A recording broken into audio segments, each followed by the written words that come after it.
Talking to Ryan Gilleland, Cavaliers get a big win. Let's kind of break this down. Obviously, you were not expecting to go out to the hill in the first inning and take off one of your studs. Talk about Peyton. How bad is it? Yeah, I mean, I don't think I've ever had to take a pitcher out in the second batter of a game ever. So said he felt about the second pitch of the game, and then fielding that play, and obviously the next pitch. So I don't know what his prognosis is. I have to talk to the trainer about it. But man, the heart breaks for that kid for sure. But one thing I said, Peyton, you're a champion no matter what happens the rest of this game.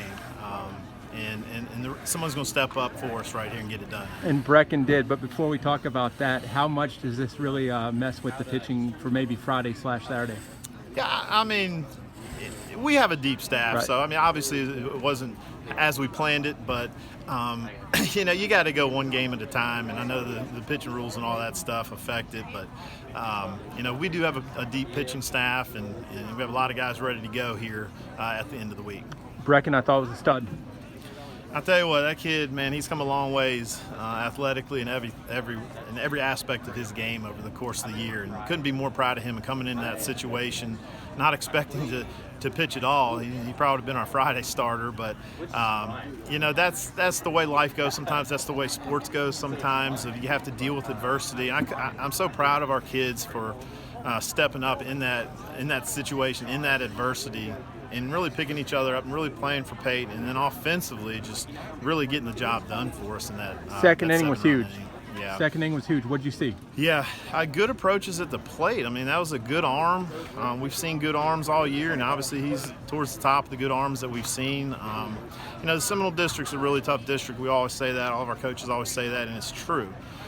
You see good arms in the regular season that prepares you for moments like this and opportunities like this in the postseason. So, I'm really proud of our hitters. We've probably spent more time working on hitting this year. It hasn't always shown up in runs scored and things like that, but Coach Duff and Coach Hughes probably throw more batting practice this year than they ever have in their entire life, and it's really good to see that our hitters take good approaches and really find barrels tonight out there. So I'm really pleased with our hitters tonight. I'll give the top and the middle of the order credit, but I'm also going to give bottom of the order credit. Talk about how important that 6, 7, 8, 9 can be. Yeah, I mean, we talk about it all year. You have to be able to get this far in the season. You got to be able to hit 1 through 9. The other night we had our number 9 hitter, Nate Pyle, step up and put a ball in play to win a region championship. But Landon, they're hitting in the 5 spot.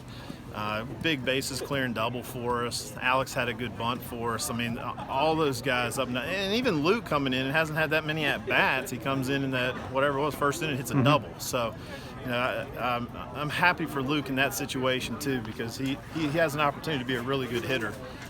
But you're absolutely right. 5 through 9, 1 through 4, they've been pretty solid all year. But to continue going, you got to hit 1 through 9 in the lineup. Do you feel like you guys needed that second inning to get Brecken? I don't want to say settle down, but I mean that's a big cushion. Yeah, and we've played a lot of tight games throughout the course of the year. Obviously, the region semifinal was a 2-0 game, and the championship game was a 2-1 game. So that 7 run is great to see, and I think you're right. I think that definitely calmed Brecken's nerves a little bit. Right there. Not that he was nervous, because he did good in that coming in there for Peyton anyways in that first inning, but definitely don't have to be as perfect on the mound when you have that lead, and Brecken took that lead and ran with it on the mound. What do you expect going the rest of the way? Do you expect tightness, too loose? I mean, what do you expect out of your team? Yeah, I mean, these guys, they find a way to win, different ways to win each time. They'll be ready. They've been preparing for this all year, going back to the fall, so they know what's ahead of them at this point. I know they're going to be excited, might be a little bit nerves, but I think any 15 to 18-year-old that's playing in the state Final Four is going to probably have a little bit of nerves. And I get to this point, it comes down to some little things, and we'll continue to work on those here the next couple of days. Would you define your team as too loose or too tight in situations normally? No, this group, they usually play pretty loose. Good chemistry. They're always pulling for each other, and we don't put extra pressure on our 1 through 4 hitters or our 5 through 9 hitters. We just really preach them one pitch at a time, a good approach at the plate each time, and our pitchers, they've been solid all year, so they have a lot of confidence out there on the mound. And defensively, this is probably the best defensive team I've ever coached. So we have maybe 17 errors in 25 games or something like that. So just really solid on the mound and defensively, and if we can swing like that, we got a chance. Final things, an alum, what does this mean for the program? I mean, you get to play. I think this is the most home games we've ever played in 1 year. I think that was our 14th home game, and I think we're 13-1 or something like that at home. So, you know, what we did throughout the regular season to get these opportunities, and in the region tournament to play a home game in the state, you know, that means a lot when you're in that situation. So, you know, our program's built on, you know, winning championships in the past, whether district championships or region championships, and obviously going back to 1988 winning a state championship. So, you know, we work really hard to get in these situations and the kids to follow through for us. Coach, always appreciate it. Thank you, Bob.